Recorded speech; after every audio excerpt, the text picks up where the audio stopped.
Hey, freshman. It is. Well, it's Friday afternoon. I don't know when you're gonna get to this, but just thought I would post it since I had some time, and we're ready for it. Whenever you're ready for it. This assignment is ungraded. It's more like classwork. I've got some notes as we move through the play. We've got some video as well, so you can see how it's performed. I'll post that along with this assignment. Um, but Watching this video is going to be key if you're going to know the plot. These are some pieces that we don't necessarily need whole chunks of. We don't need a whole scene like the balcony scene. It's kind of a big one. It's a popular one. It's a famous one. And while the play itself in its entirety is one of Shakespeare's most famous plays as well, we don't need all the chunks. Here's what you do need to know though. Well, Romeo's been at the Capulet house, unbeknownst to Capulets, except for Juliet, for most of Sunday night, early into Monday morning. And at dawn, he goes to visit his priest and friend, Friar Lawrence. Because he has to arrange a wedding. You notice this is line 60.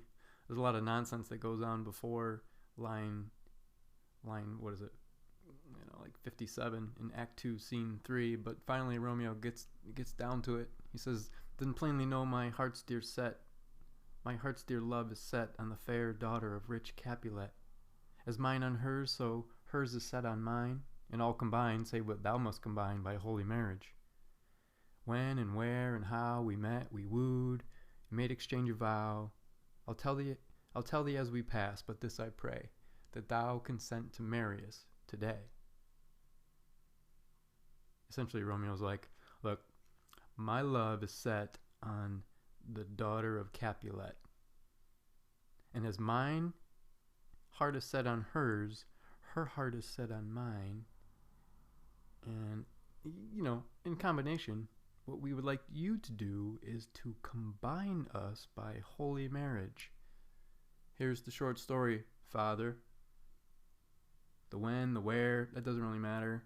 The how, I'm just going to tell you right now that we met, we wooed, we made a exchange of love vows, and please marry us today. And the priest is like, "Holy St. Francis, what a change is here.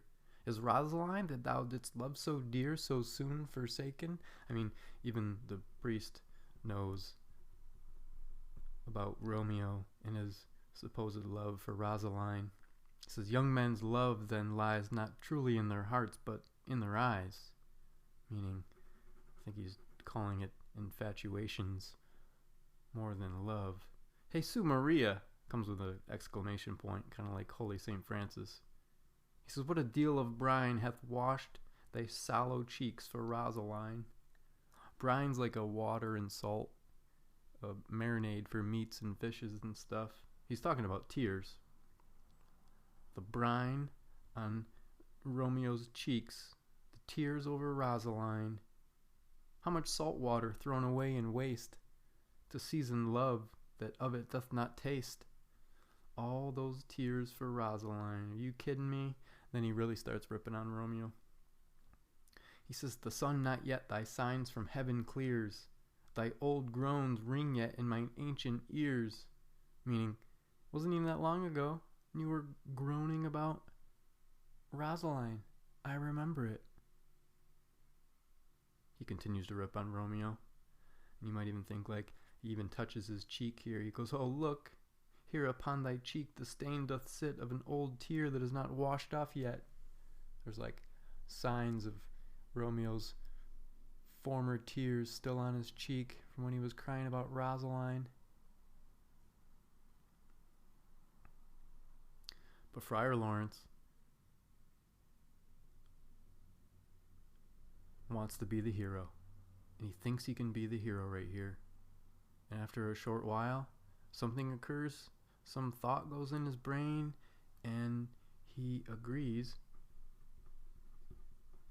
to marry the teens. He says, In one respect I'll thy assistant be, for this alliance may so happy prove to turn your household's rancor to pure love. He's like, yeah, I'll do this. Because this alliance between you and Juliet may be a happy thing that will turn the yuckiness among your houses, plural possessive. We're going to turn it into pure love.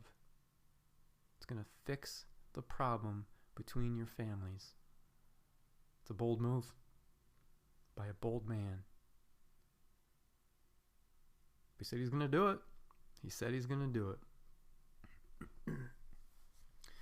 I guess it's set. It's set. And later that morning, Benvolio and Mercutio, they still have no idea where Romeo is. They thought he left the party and went home to bed. Someone was like, nah, I think he jumped that wall right there. And other people were like, nah, he went home to bed. But Benvolio does know one thing. He tells Mercutio that Tybalt, who's still angry about the party crashing from last night, has sent a letter to Romeo's house. And Mercutio's like, no way. It's a challenge. You know, kind of like Tybalt's like, Romeo, meet me at the underpass. We're gonna fight. Mercutio calls it a challenge. You'll see that in the movie as well. Oh, what a coincidence. Speak of the devil. Romeo shows up and his friends, mostly Mercutio, they pick on him just about the way he's been acting, because they've noticed since he's gotten here just a moment ago, he's got like perma-smile. Can't stop smiling. He's in a much better mood. He's more sociable. You know, they have no idea why. They're just happy that good old Romeo was back. The Romeo that they knew. He's back. And even though he's smiling because of his new relationship with Juliet, he doesn't say anything about Juliet to the boys. Nothing. The nurse, though, Juliet's nurse, arrives to discuss the details of the marriage with Romeo. Unfortunately, though, she becomes the subject of a practical joke by Montagues. Mercutio calls this kind of practical joke, he calls it a bawd. I think you'll hear it in the movie as well. It's not very nice. Anyway, when that's done, as the stage kind of clears, the set kind of clears, you won't see this in the movie, but in the play, in the text that we're reading, Romeo instructs the nurse to go wait behind a nearby wall and wait for Romeo's servant, somebody we haven't been introduced to yet. He plays a minor role and then a major role. His name is Balthazar. I always thought that'd be a great name for a dog, because you could either call it, well, 3 syllables is too much for a dog name, but you can call him Balth, or you could call him Czar. Anyway, the nurse is waiting behind some wall for Balthazar to give her a note to deliver to Juliet, which I think probably has the details for their upcoming wedding, which is today.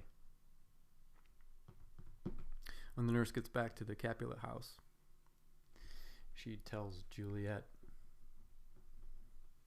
she's going to be married at the church today. She's ecstatic. But, as we've said before, neither the Montagues nor the Capulets are aware of the marriage. I think Balthazar knows, the nurse knows, Romeo knows, Juliet knows, Friar Lawrence knows. I think we're looking at maybe 5 people. 5 people are in the know. Anyway, before Juliet shows up to church, Friar Lawrence, before he marries the teens, he gives Romeo some advice. Feels like foreshadowing, too. Friar Lawrence has noticed that the way Romeo talks about Juliet, that it's almost like a violent sort of love. He calls it violent delights. He says these violent delights have violent ends. Like, it's not going to end well. Spoiler alert, it doesn't end well. And in their triumph die like fire and powder, which as they kiss consume. I'm sure you can guess what kind of powder mixed with fire that when they touch one another, maybe more like an explosion. He's got another analogy. He's like, look, even honey, which is delicious, becomes loathsome in its own deliciousness if you have too much of it. Therefore, love moderately, like you would eat honey in moderate amounts. That's the key to long love. Remember that. That's his advice. And then Juliet shows up, and they're married, which you'll see in the movie clips that I've posted as well. Anyway, that's the assignment today. These notes, watch the movie clips, and that's it. It's an easy day.